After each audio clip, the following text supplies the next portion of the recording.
इकोकेनकडून 34+100 असा ऊस दर जाहीर. स्वाभिमानीच्या दबावानंतर थकीत 1.73 कोटी आणि 4.40 कोटींबाबत सकारात्मक भूमिका. 15 लाख टन गाळप अपेक्षित. शेतकऱ्यांना 15 कोटींचा थेट लाभ. चंदगड तालुक्यातील इकोकेन साखर कारखान्यानं चालू हंगामासाठी 34+100 असा एकूण 3500 रुपये प्रतिटन ऊस दर घोषित केलाय. स्वाभिमानी शेतकरी संघटनेला दिलेल्या निवेदनानंतर आणि संघटनेच्या दबावामुळे हा तोडगा निघाला. 3 डिसेंबर 2024 रोजी केलेल्या निवेदनात स्वाभिमानी शेतकऱ्यांनी 3600 रुपये प्रतिटन दराची मागणी करत मागील थकीत देणी तातडीनं देण्याची मागणी केली होती.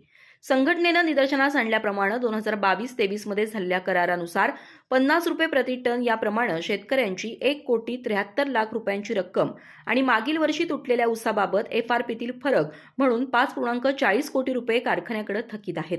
या सर्व मागण्यांवर इकोकेन कारखान्यानं सकारात्मक भूमिका घेत 34+100 असा दर जाहीर केला असून हंगाम संपल्यानंतर अतिरिक्त 100 रुपये शेतकऱ्यांना अदा करण्याचं मान्य केलंय.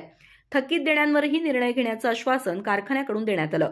ओलम आणि दौलत अथर्व कारखान्यांप्रमाणेच इकोकेननंही दर जाहीर करून शेतकऱ्यांना दिलासा दिलाय. स्वाभिमानी शेतकरी संघटनेचे राजू शेट्टी आणि राजेंद्र गड्ड्यांवर यांनी मार्गदर्शन केलं. आंदोलनात प्राध्यापक दीपक पाटील, जगन्नाथ हुलजी, परशुराम पाटील, गजानन राजगोळकर, विरपाक्ष कुंभार, राजू नागुर्डेकर, कलाप्पा गुरव, रामलिंग बसरीकट्टी, हनुमंत सावंत, उत्तम गुरव यांच्यासह कार्यकर्त्यांचा मोठ्या प्रमाणात सहभाग होता. चालू हंगामात 15 लाख टन गाळप अपेक्षित असून स्वाभिमानींच्या आंदोलनातून चंदगड तालुक्यातील शेतकऱ्यांना तब्बल 15 कोटी रुपयांचा थेट फायदा होईल असा अंदाज वर्तवण्यात येतोय.